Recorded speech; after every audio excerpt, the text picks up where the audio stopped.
Hello student, मैं हृदय sir और आपका स्वागत है हमारे यूट्यूब चैनल ओम क्लासेस पर। उम्मीद है आप सभी अच्छे होंगे और इसी के साथ साथ मैं आज बहुत ही बेहतरीन टॉपिक लेकर के आया हूं, किरचॉफ का नियम क्लास 12th के लिए। तो आज हम इस टॉपिक को बहुत अच्छे से क्लियर करने जा रहे हैं और आप सभी पहले से ही मेरा ये कहना है, आप सभी अपना पेन और कॉपी लेकर के बैठे, जिससे कि जो कुछ भी मैं यहाँ पर बोर्ड पर नोट कराऊं आप उसे अपनी नोटबुक पर भी नोट कर लें। चलो चलते हैं।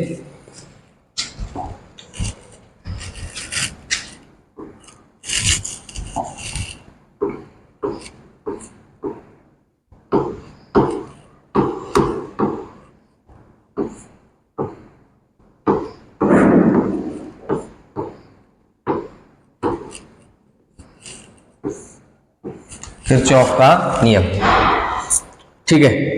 तो इसमें क्या था कि जो सरल परपथ जो थे, जितने भी सरल परपथ थे उन्हें सॉल्व करने के लिए ओम के नियम की जरूरत पड़ती थी।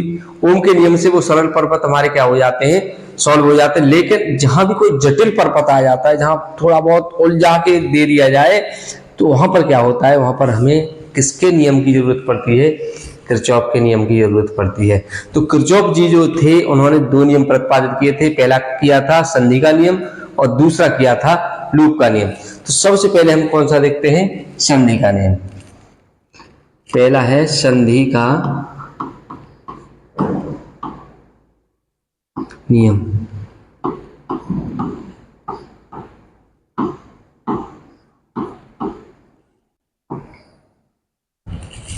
संधि का नियम, पहला नियम किसका है, संधि का नियम है। तो इसमें क्या था, जैसे कोई हमने एक पॉइंट ले लिया,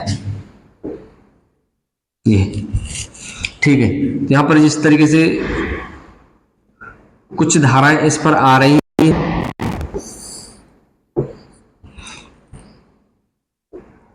कुछ इसमें से क्या हो रहा है, जा रही है।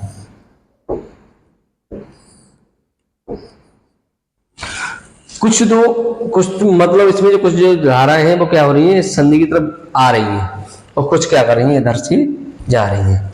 ठीक है, तो यहां पर हम देख लें, जैसे इसे हम I1 बोल दें, इसे I2, I3, I4 और I5। ठीक है, तो इसमें क्या होगा कि जैसे किसी दिष्ट धारा वैद्युत परपथ में परपथ किसी संधि पर मिलने वाली समस्त धाराओं का बीजवर्ती योग क्या होता है, शून्य होता है। क्या होता है, शून्य। जैसे ये संधि है और इस पर मिलने वाली जितनी भी धाराएं होगी उनका जो बीजवर्ती योग होगा वो क्या होगा, शून्य होगा। लेकिन इसमें भी एक कंडीशन होती है, आने वाली धाराओं का जो योग होता है वो किसके बराबर होता है, जाने वाली धाराओं के बराबर होता है। आने वाली धाराओं का जो योग होता है वो जाने वाली धाराओं के क्या होता है, योग के बराबर होता है। जैसे मैं यहाँ पर आपको एक्सप्लेन करके दूंगा, I1 जो आ रही है उन्हें हम प्लस से डिनोट करेंगे, I2 एंड I3। ठीक है, आ रहा है, क्या हो रहा है, प्लस हो रहा है। अब यहां पर क्या है, जो जाने वाली धाराएं हैं, -I4 -I5 इक्वल क्या हो जाएगा, 0 हो जाएगा। यानी यहां पर हम अगर जो लिखना चाहें तो हम इस तरीके से भी इसे लिख सकते हैं। ठीक है, सिग्मा I बराबर क्या हो जाएगा, 0 हो जाएगा। यानी बीजवर्ती जो योग होगा वो क्या होगा, शून्य होगा। किनका होगा, धाराओं का। तो यहां पर क्या है, इस तरीके से मैंने यहाँ पर आपको दिखा दिया। अगर जो हम इसे लिखना चाहें तो हम ऐसे भी लिख सकते हैं, I1 I2 प्लस I3 बराबर I4 प्लस I5, ऐसे भी हम इसे लिख देंगे। ठीक है, अब अगर जो हम इसके बारे में लिखना चाहें तो यहाँ पर हम लिख सकते हैं, किसी दिष्ट धारा वैद्युत, किसी दिष्ट धारा वैद्युत परिपथ की किसी संधि पर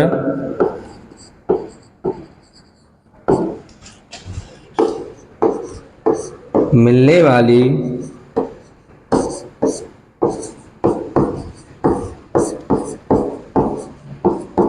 समस्त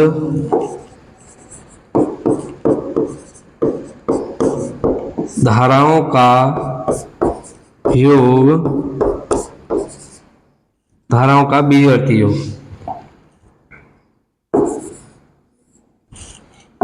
धाराओं का बीजगणितीय योग शून्य होता है। क्या होता है? शून्य होता है। ठीक है, इस तरीके से इसकी थ्योरी हो जाएगी। यानी यहां पर ये क्या कह रहा है कि किसी दिष्ट धारा वैद्युत परपथ की किसी संधि, ये जैसे ये परपथ है इसकी, हमने ये संधि यहां पर ये मान ली, इस संधि पर मिलने वाली समस्त, चाहे आ रही है या जा रही है, वो चीज मैं बाद में एक्सप्लेन करूंगा, समस्त धाराओं का जो बीजगणितीय योग होगा वो क्या होगा? शून्य हो जाएगा। यानी यहाँ पर मैंने आपको बता दिया है I1 + I2 + I3 -I4 -I5, और ये सब क्या हो जाएगा? शून्य हो जाएगा। ठीक है, उसके बाद में जो हम दूसरी, अगर जो हम एक और डेफिनेशन अगर बोलना चाहें तो इस तरीके से हो जाएगा कि किसी संधि पर आने वाली धाराओं का योग किसके बराबर होता है? जाने वाली धाराओं के योग के बराबर होता है। यानी यहाँ पर वो चीज यहाँ पर मैंने क्लियर कर दी है। दोनों पॉइंट आपका जो देखना चाहें तो अलग अलग बिल्कुल दिखाई दे रहे हैं। ठीक है, पहला जो पॉइंट है वो यहाँ पर क्लियर हो रहा है। ठीक है, और जो सेकंड जो पॉइंट है वो यहाँ पर क्लियर हो रहा है। दोनों पॉइंट क्लियर हो रहे हैं। अब हम इसके जो न्यूमेरिकल है उसे करके देखते हैं। वहां पर क्या है? बिल्कुल एकदम क्लियर हो जाएगा। जो कुछ भी मैंने अभी समझाया है वो जब हम न्यूमेरिकल करेंगे ना, उसमें वो क्या हो जाएगा? एकदम से क्लियर हो जाएगा। जब तक आप इसे क्या कर लें, नोट डाउन कर लें अपनी कॉपी पर।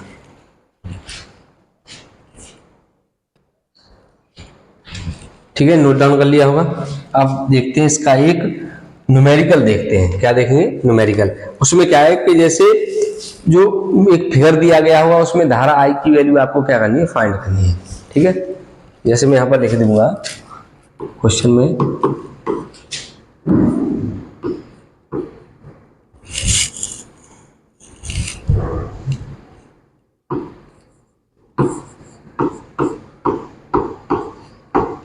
दिए गए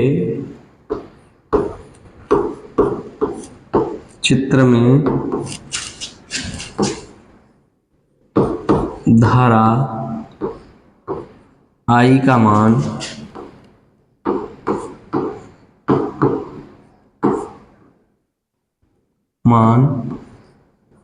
ज्ञात कीजिए।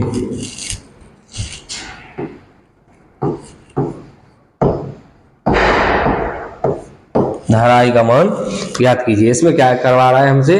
धारा I की जो वैल्यू है वो फाइंड करा रहा है। उसमें हम क्या देंगे? सबसे पहले फिगर क्या है हमारा?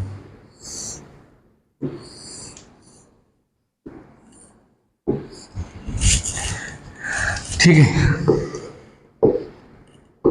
यहाँ पर 2 एम्पियर की धारा बह रही है, यहाँ पर भी 2 एम्पियर की शो कर रहा है, यहाँ पर कर रहा है 1 एम्पियर, और यहाँ पर कर रहा है 1.3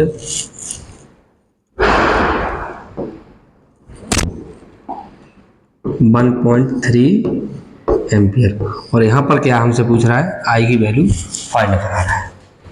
ठीक है, तो यहाँ पर क्या है कि यहाँ पर हमें बहुत सी संधियां देखने के लिए मिल रही हैं। जैसे संधि पहले हमने यहाँ पर मान ली, एक संधि यहाँ पर मान ली ए, दूसरी संधि यहाँ पर हमने मान ली बी। ठीक है, और यहाँ पर भी मान लेंगे सी। अब यहाँ पर हमें क्या देखने के लिए मिल रहा है? जो संधि ए है, पहले हमें क्या देखना है? कितनी धाराएं आ रही हैं और कितनी धाराएं उसमें से जा रही हैं। ये चीज हमें देखनी है, नोटिस करनी है।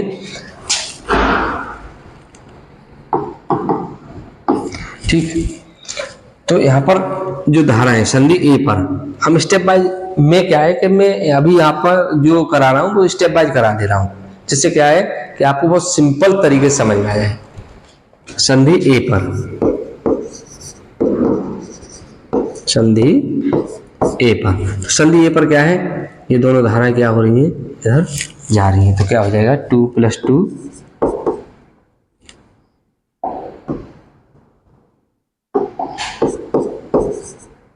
क्या हो जाएगा 4 हो गया। अब 4 एम्पियर की धारा इधर जा रही है, यहाँ पर आ गई, ठीक है। जब 4 एम्पियर की धारा बी पॉइंट पर जा गई, संधि बी पर, ठीक है। आप इस तरीके से मान लीजिए कि जैसे एक बस जा रही है, बहुत अच्छे से समझ लीजिए, जैसे कोई ये बस जा रही है, यहाँ से ये बस जा रही है, यहाँ से 2 सवारी बैठ गई और यहाँ से भी 2 सवारी बैठ गई, तो बस में टोटल सवारी कितनी हो गई, 4 हो गई। चलो भाई बस चलने लगी, बस चलते चलते और इस वाली स्टॉप पर आ गई, बी स्टॉप पर आ गई। जब बी स्टॉप पर आ गई बस, तो बस में से एक सवारी क्या हो गई, उतर गई। जब एक सवारी उतर गई, 4 - 1 हमारे पास कितना हो गया, 3 सवारी रहेंगी। अब ये जो दूसरा जो स्टॉप पड़ा था बी स्टॉप, यहाँ पर हमारे पास कितनी सवारी रहेंगी, 3 सवारी रहेंगी। चलो ठीक है, फिर से हमारी बस चलने लगी। अब तीसरे स्टॉप पर जाकर के फिर से रुक गई, यानी संधि सी पर। कहां पर रुक गई, संधि सी पर। जब संधि सी पर रहे, जब रुकी, तो जो 3 सवारियां जो थी हमारे पास, 3 में से 1.3 सवारी फिर से उतर गई। भाई ये मत सोचना ये 1.3 सवारी क्या हो गया, ठीक है। ये सिर्फ आपको फोकस करना है अपने सवाल पर। तो 3 - 1.7, जब 3 - 1 सॉरी 3 - 1.3, तो यहाँ पर हमारे पास कितना रह गया 1.7, यानी जो अब हमारे पास कितनी सवारी रहेगी, 1.c सवारी रह गई। तो यही हमसे पूछा जा रहा है कि फाइनल में इसकी जो आई की वैल्यू है वो कितनी है। फाइनल में हमारे पास आई बराबर रह जाएगा 1.7, ठीक है। तो ये तो मैंने स्टेप बाय कर दिया। अब अगर जो हम इसे कैसे करना चाहें, एक उसमें अगर जो करना चाहें, ये तो मैंने बहुत सिंपल तरीके से आपको समझा दिया। अब अगर जो हम एक उसमें जो इसे करना चाहें तो क्या हो जाएगा, आने वाली धाराओं का योग -1 - 1.3 और उसके बाद में हो जाएगा -i = 0, 4 - 2.3 i = 0। तो इसमें से 4 में से 2.3 को जब माइनस करेंगे कितना आ जाएगा 1.7 i, माइनस यहाँ पर लगा दें = 0। i बराबर हमारे पास कितना हो जाएगा, i बराबर हमारे पास हो जाएगा 1.7, कितना हो जाएगा 1.7 हो जाएगा, ठीक है। आप इसे नोट डाउन कर लीजिए।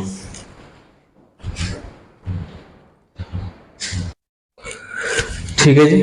अब हम चलते हैं जो इसका सेकंड जो लॉ है उसकी तरफ चलते हैं, यानी वो जो लॉ है उसे हम क्या बोलते हैं, लूप का नियम।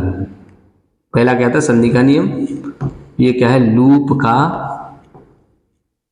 नियम।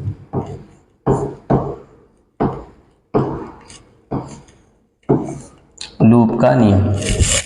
अब इसमें क्या है, लूप ये झंझट क्या है, पहले हम इसे समझेंगे। जैसे उसमें संधि को हम समझ गए थे, वैसे यहाँ पर हम किसको समझेंगे, लूप को समझेंगे। लूप क्या होता है, तो देखिए जैसे इसमें क्या होंगे, विभिन्न खंड होंगे।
देखिए यहाँ पर एक पूरा जो बंद पॉज है वो क्या है, A B C D E F ए।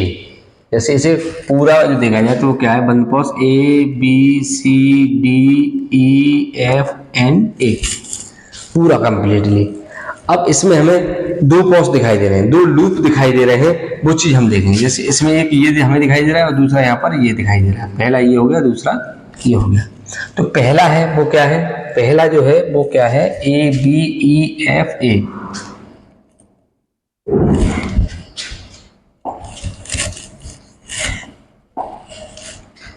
प्रथम पॉज यहां पर क्या है, ए बी ई एफ ए। तो यहां पर बंद पॉज की बात हो रही है, बंद। ठीक है, तो जब बंद पॉज की बात होगी तो बंद हम जब ही तो कर पाएंगे, जैसे आप अभी यहां से इस तरीके से गिनेंगे ए बी ई और एफ, भाई इधर से ये क्या रह गया, खुला हुआ रह गया ना। इधर से हमने ये तीनों ही तो साइड कवर कर दी, ए बी फिर बी ई और ई एफ, इधर से भाई खुला हुआ रह गया। तो ये बंद पॉज थोड़ी नहीं हुआ। हम इस तरीके से इसे करेंगे ए बी ई एफ और ए। ठीक है, प्रथम पॉज ये हो गया। अब द्वितीय पॉज यहां पर हम देखेंगे,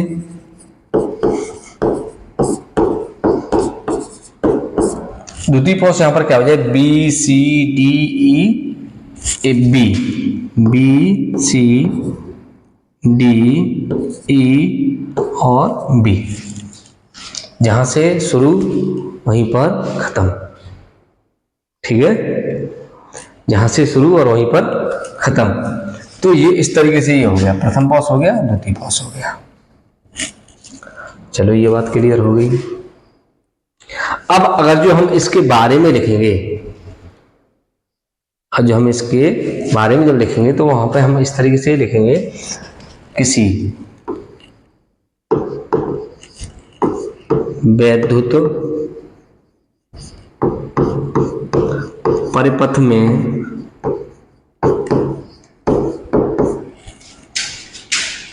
बंद पॉज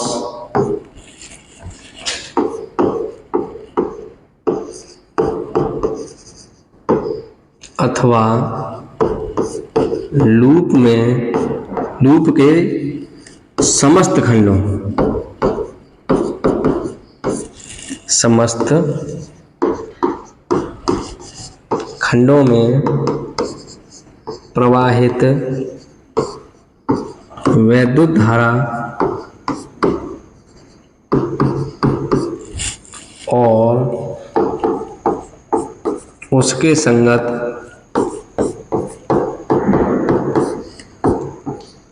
वैद्युत प्रतिरोध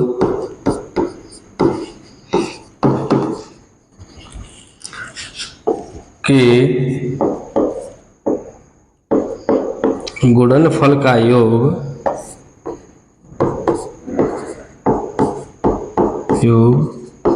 उसमें कार्यरत वैद्युत वाहक बल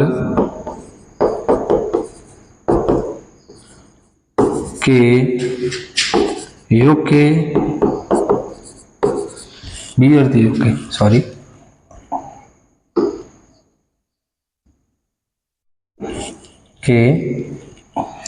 बीजगणितीय योग के बराबर होता है।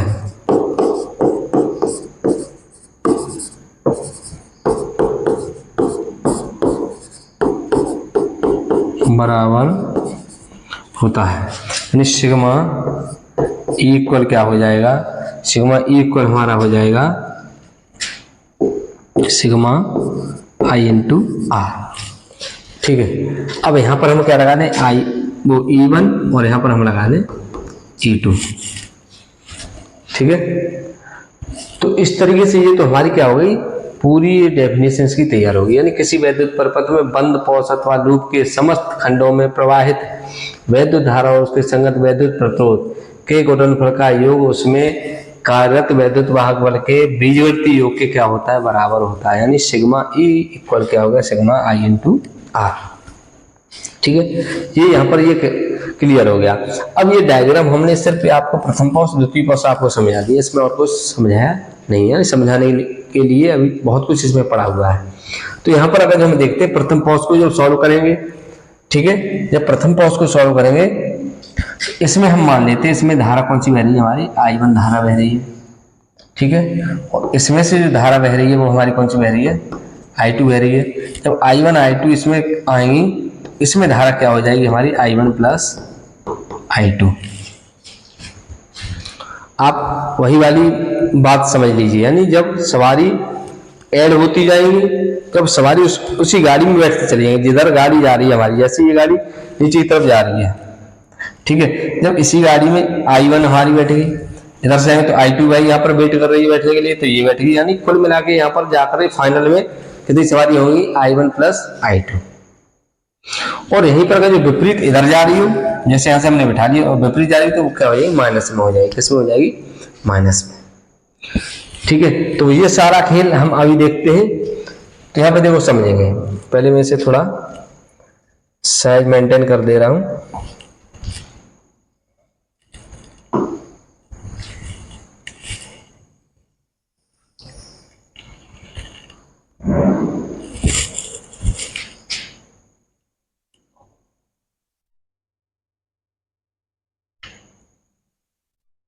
ठीक है,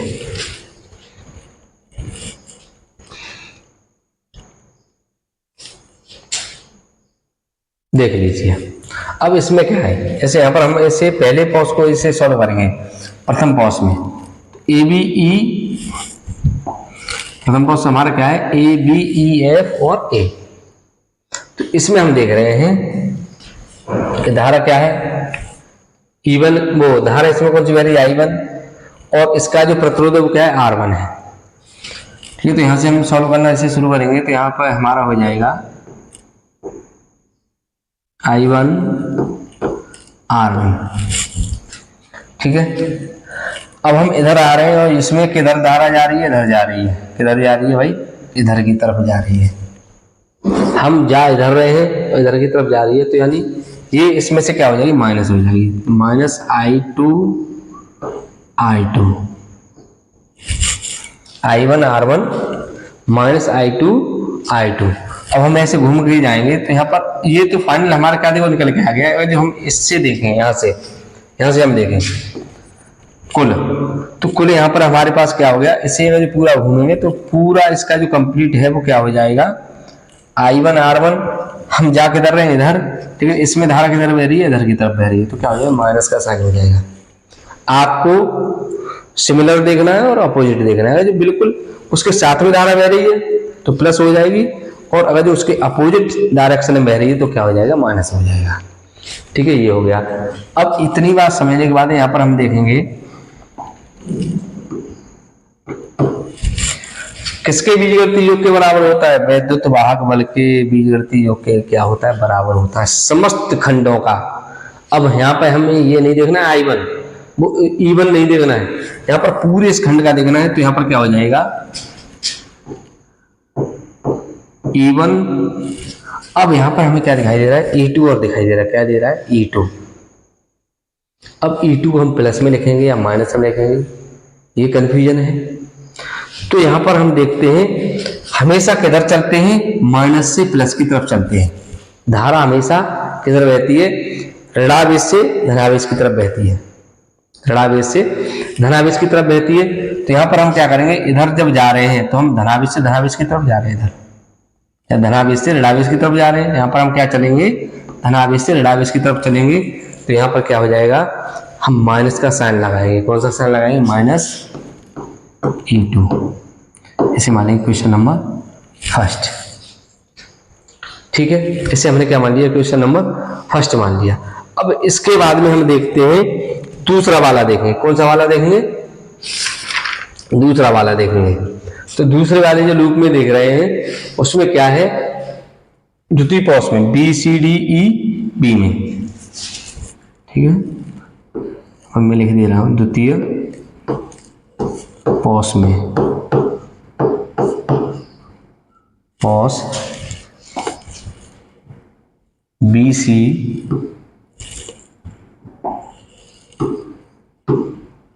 डी ई बी में, ठीक है। तो द्वितीय पॉस हम कौन से वाले में देखें, बी सी डी ई में। तो यहां पर हमें क्या दिखाई देगा, तो देखते हैं, जैसे हम इधर चल रहे हैं, ठीक है, ऐसे करके। तो यहां पर धारा हमें दिखाई दे रही है I1 plus I2, I1 plus I2 और उसके बाद में यहाँ पर हम देख रहे हैं ये भी धारा हमारे क्या सिमिलर बह रही है, प्लस यहाँ पर भी क्या हो जाए, I2 हो जाएगी, और इक्वल में हमारा हो जाएगा, सॉरी गलत हो गया, इसमें आगे साथ में हमें प्रतिरोध भी तो लगाना है, क्योंकि यहाँ पर क्या लिखा है, उसके संगत प्रतिरोध। तो यहाँ पर हमें क्या करना है, जैसे I2 I2 I2 I2 plus करके, और यहाँ पर हम क्या कर देंगे R3 इसके साथ में क्या है, I1 प्लस I2, ठीक है।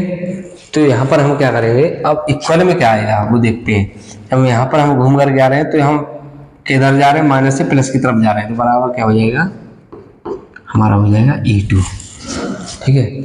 अब यहाँ पर का जो सबकी वैल्यू अगर जो दी गई हो, प्रतिरोध की दी गई हो, विद्युत धारा की दी गई हो, ठीक है, या प्रतिरोध की दी गई हो, विद्युत वाहक बल दिया गया हो, तो यहाँ पर हमसे क्या पूछ सकता है, I1 और I2 की वैल्यू भी हमसे पूछ सकता है, ठीक है। इस तरीके से न्यूमेरिकल हमें देखने के लिए मिलेंगे। उसमें क्या है, I1 I2 की वैल्यू पूछ लेगा, E की वैल्यू पूछ सकता है, कुछ भी पूछ सकता है वहां पर, ठीक है। आप उससे पहले इसे क्या करें, उससे पहले आप इसे नोट कर लें, जब इसके बाद में आपको ये न्यूमेरिकल और इससे कराऊंगा, ठीक है।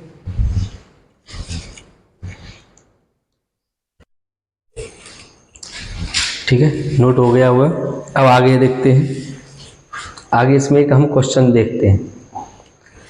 क्वेश्चन देखो यहाँ पर ये हमारा बना हुआ है पूरा डायग्राम, यहाँ पर ये पूरे दो लूप बने हुए हैं, और उसमें क्या कर रहा है, प्रदर्शित परिपथ में किरचॉफ के वोल्टेज नियम से I1 व I2 के लिए दो समीकरण प्राप्त कीजिए। यानी I1 और I2 की वैल्यू हमें इसमें करनी है, फाइंड करनी है। तो यहाँ पर हम देखते हैं A B C D E और F, यहाँ पर ये दो लूप हैं हमारे पास इसमें, और इसे हमने इस तरीके से पूरे को क्या कर दिया, डिनोट कर दिया है।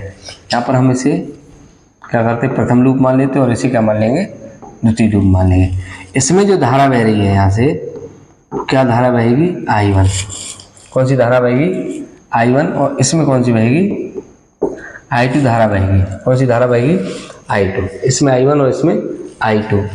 अब इसमें क्या है, I1 इधर से, sorry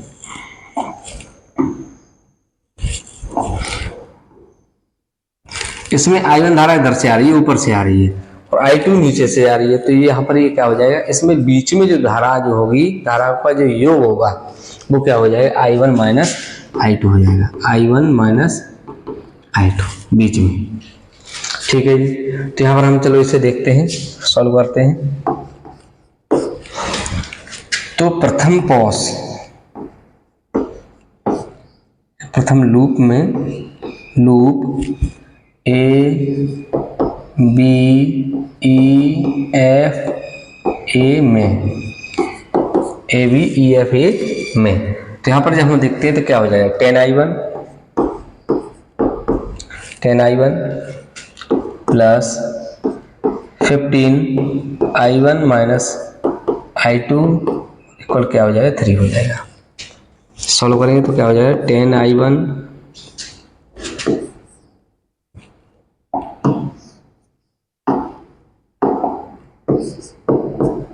plus 15I1 -15 i2 = 3। Final जो निकल गया है 10 और 15 कितना हो जाए 25। 25 i1 -15 i2 = इसे हम क्वेश्चन नंबर मान लेंगे फर्स्ट। ठीक है, ये हमारा प्रथम पॉज हमने क्या कर दिया, प्रथम लूप हमने इस पर क्या करते हैं, हम द्वितीय लूप देखते हैं। द्वितीय लूप क्या है यहाँ पर, B C D E B में। ठीक है, जब इसे हम सॉल्व करेंगे तो सब बेस वही प्रोसेस है पूरा B C D E B में। तो यहाँ पर क्या हो जाएगा, जैसे हम इधर चल रहे हैं ऐसे करके, तो 20 i2 इसमें धारा जो बह रही है, क्या बह रही है, i2 धारा बह रही है, प्लस 15 i2। अब यहाँ पर क्या है, हम इधर नीचे इसमें धारा किधर बह रही है, नीचे बह रही है, हम किधर चले, ऊपर की तरफ चले, तो यहाँ पर क्या माइनस हो जाएगा, -15 i1 -i2। और इसमें जो वैद्युत वाहक बल है वो क्या है, 0 है, क्योंकि यहाँ पर कोई बैटरी नहीं लगी हुई है, तो ये क्या हो जाएगा, 0 हो जाएगा। अब इसे हम सॉल्व करेंगे तो क्या हो जाएगा, 20 i2 + 15 i2 -15 i1 प्लस, तो माइनस क्या हो जाएगा, प्लस हो जाएगा, 15 i2 = 0। अब यहाँ पर i2 ये है और एक ये है और एक ये है, सब किसमें प्लस में है, तो ये कितना हो जाएगा 85, सॉरी यहाँ पर 15 ये 50 है, कितना है 50, सॉरी फिर से एक गलती हो गई, 15 ही है, 15 i1। ठीक है, तो ये i1 को हम छोड़ करके और i2 सब जितने भी हैं उन्हें क्या कर लेंगे, ऐड कर लेंगे, तो कितना आ जाएगा 85 i2 -15 i1 = क्या हो जाएगा हमारा, 0 हो जाएगा। ये हो जाएगी क्वेश्चन नंबर 2, ये क्या हो जाएगी, क्वेश्चन नंबर 2 हो जाएगी।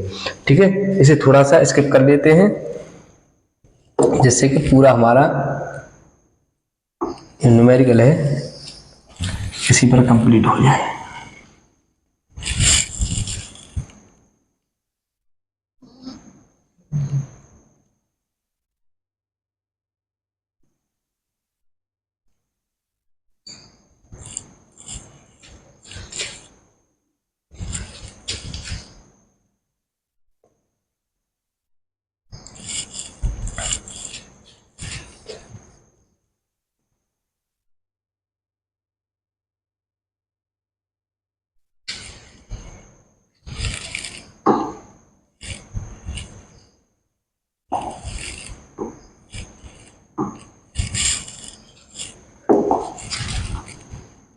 ठीक है, तो 2 इक्वेशन हमारे पास है। अब हम क्या करेंगे, समीकरण 1 व 2 को क्या कर देंगे, सॉल्व कर देंगे। क्या कर देंगे, समीकरण 1 व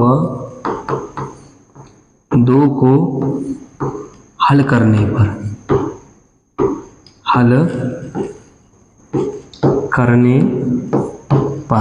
ठीक है, दोनों समीकरणों को जब हम हल करेंगे तो यहाँ से हम क्या निकालेंगे, i1 और i2 की वैल्यू को फाइंड कर लेंगे। तो देखते हैं, 25 i1 -15 i2 और क्या है 3, और सेकंड है वो क्या है 85। देखो यहाँ पर हम यहीं से शुरुआत से क्या कर देते हैं, जो i1 की वैल्यू है i1 के नीचे लिख देंगे और i2 की जो वैल्यू है वो i2 के नीचे लिख देंगे। यहाँ पर हमारा क्या हो जाएगा, यहाँ पर i1 की जो वैल्यू है वो कितनी है, 15 i1 है, कितना है माइनस में, ये क्या है प्लस में 85 i2 = 0। ठीक है, हम यहाँ पर एक कोई ऐसी डिजिट देखते हैं, ऐसा कोई नंबर देखते हैं जिससे अगर इसमें मल्टीप्लाई किया जाए तो क्या हो जाए, कोई ना कोई या तो i1 से i1 कर जाए या फिर i2 से i2 कर जाए। तो यहाँ पर हमें क्या दिखाई दे रहा है, इसमें हम 3 का मल्टीप्लाई कर दें पहले में, तो 75 हो जाएगा, और इसमें हम कितने का करते हैं, 5 का कर दें, तो ये 75 हो जाएगा। तो ये क्या हो जाएगा, कट हो जाएगा, ये कट हो गया। अब हमारे पास क्या है, माइनस का 15 i2 15 का 45, 3 का इसमें मल्टीप्लाई किया 45 और इक्वल क्या है 9। और इसी के नीचे क्या है प्लस में 425 I2 इक्वल क्या है 0। ठीक है, जब इसी इसमें से घटाएंगे तो क्या आ जाएगा, कितना आएगा 45 में से वो 425 में से किसको वो करेंगे 45 को, कितना आ जाएगा 380 I2 इक्वल 9। तो I2 बराबर हमारा हो जाएगा 9/380। इसे कट कर देंगे, कितना आ जाएगा, कट करके इसे देखिए कितना आ रहा है, I2 बराबर हमारा है 0.024 236 आएगा। तो 36 का मतलब क्या, इसे हम एक डिजिट बढ़ा कर लिख देंगे। तो I2 बराबर हमारा हो गया 0.024। अब ये जो है समीकरण, ये I2 की जो वैल्यू निकल के आई है उसे हम किस में लगा दें, समीकरण 1 में। I2 का मान समीकरण 1 में रखने पर, समीकरण 1 में रखेंगे तो समीकरण 1 हमारा ये है इधर। ठीक है, फर्स्ट यहाँ पर क्या हो जाए 25 I1 माइनस 15 इंटू 0.024 और इक्वल क्या हो जाएगा 3 हो जाएगा। ठीक है, जब इसका इसमें मल्टीप्लाई करेंगे कितना हो जाएगा, इसका मल्टीप्लाई करने पर हो जाएगा हमारा